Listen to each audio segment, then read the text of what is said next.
किसान भाइयों, गेहूं की दूसरी सिंचाई पर सही खाद आपने नहीं डाला तो फिर आपकी पैदावार कम रह जाती है।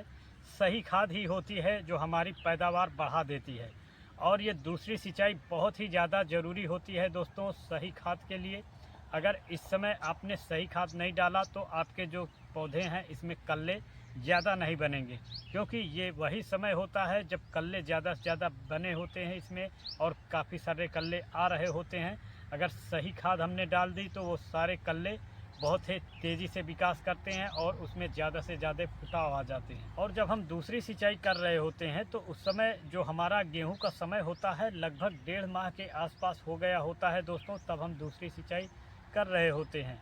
तो उस समय हमारे जो ये गेहूं है इसमें ज़्यादा से ज़्यादा कल्ले बन रहे होते हैं और उस समय अगर सही खाद डाल दी तो आपके भी कल्ले बहुत ही ज़्यादा से ज़्यादा आएंगे, क्योंकि दोस्तों 18 से 55 दिन का जो समय होता है वो कल्ले ज़्यादा से ज़्यादा लाने का समय होता है। उस समय ज़्यादा से ज़्यादा कल्ले आ रहे होते हैं गेहूं में।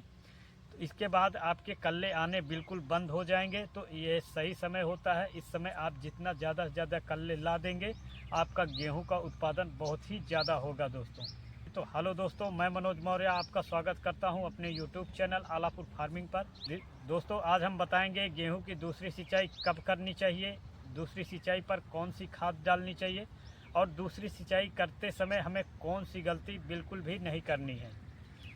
और दोस्तों जैसा कि आप ये देख रहे हैं कि एक गेहूं का एक पौधा हमने लिया है और इसमें हम आपको दिखा रहे हैं कि हमारे गेहूं में कितने ज़्यादा कल्ले आए हुए हैं। हम आपको इसको गिन कर दिखाएंगे कि इसमें आपको कितने कल्ले देखने को मिलेंगे। 1 2 3 4 5 6 7 8 9 10 11 ये 12 13 14 15 16 17 18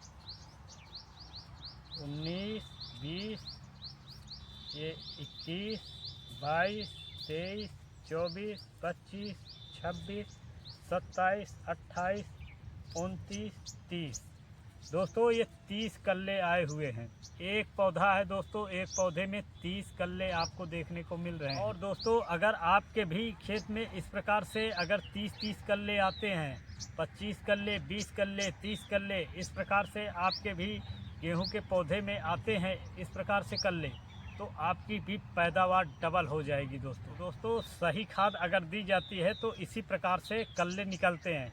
तो इस प्रकार से आपके भी कल्ले आएँ, इसके लिए आपको कौन सी खाद देनी चाहिए, क्योंकि ये आखिरी समय दोस्तों होता है। अगर सही समय पे आप खाद डाल दिए तो आपके भी इसी प्रकार से कल्ले आ जाएंगे दोस्तों। और इस प्रकार से अगर कल्ले आएंगे तो आपकी पैदावार भी बहुत ही ज़्यादा से ज़्यादा आपको देखने को मिलेगी। अब बात कर लेते हैं दोस्तों हम खाद कौन सी दें दूसरी सिंचाई जब कर रहे हैं। तो दूसरी सिंचाई पे दोस्तों सबसे ज़्यादा जो ज़रूरत होती है वो यूरिया की होती है दोस्तों। यूरिया हमें बहुत ही ज़्यादा आवश्यकता होती है हमारे गेहूं के लिए, तो उस समय हमें यूरिया का बुरकाव ज़रूर करना चाहिए।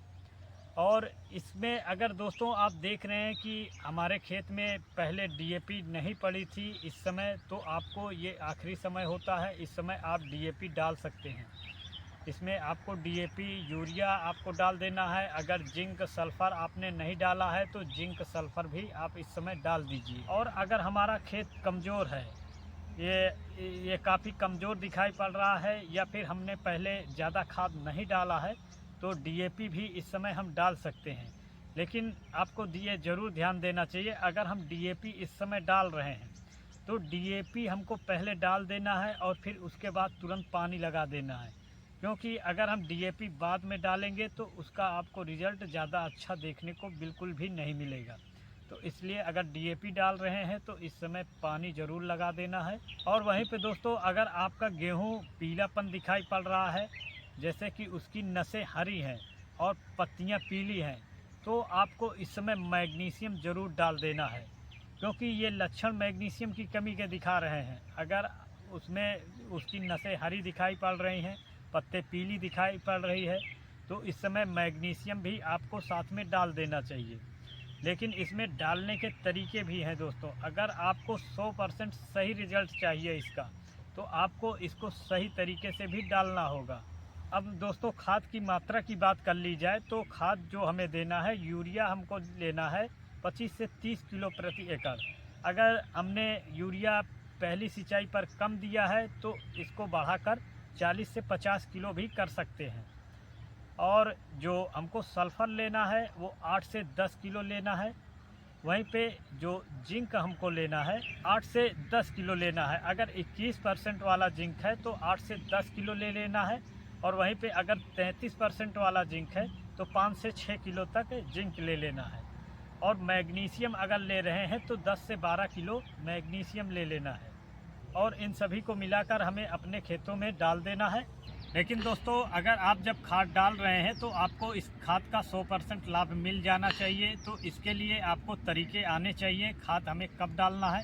कुछ किसान भाई ये गलती करते हैं कि खाद जब सिंचाई करने के बाद डालते हैं, जब उसमें नमी होती है तो उस समय लाभ मिलता है, लेकिन पूरा लाभ उस खाद का हम नहीं ले पाते हैं, क्योंकि उसमें अगर जिंक है, सल्फ़र है या मैग्नीशियम है, ये सभी अगर खादें हैं तो ये मिट्टी में अच्छी प्रकार से घुल नहीं पाती, जिसका हमें सही लाभ नहीं मिल पाता।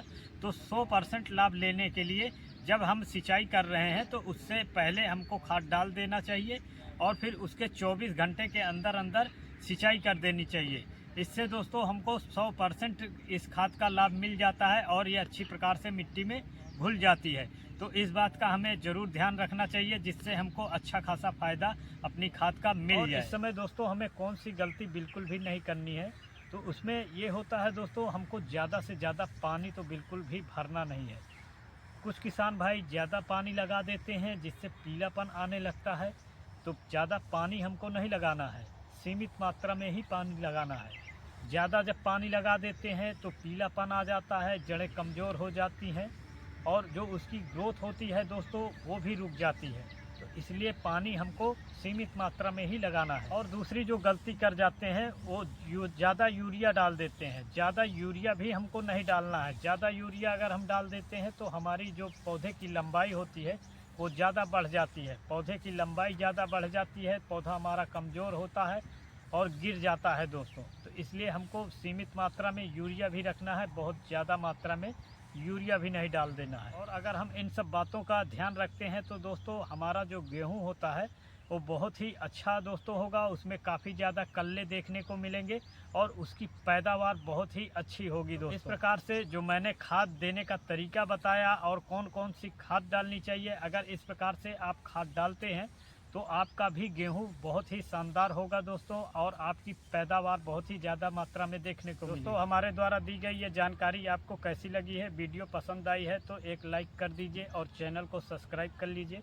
और कोई भी सवाल है तो कमेंट ज़रूर कीजिए। मिलते हैं अगली वीडियो में, धन्यवाद।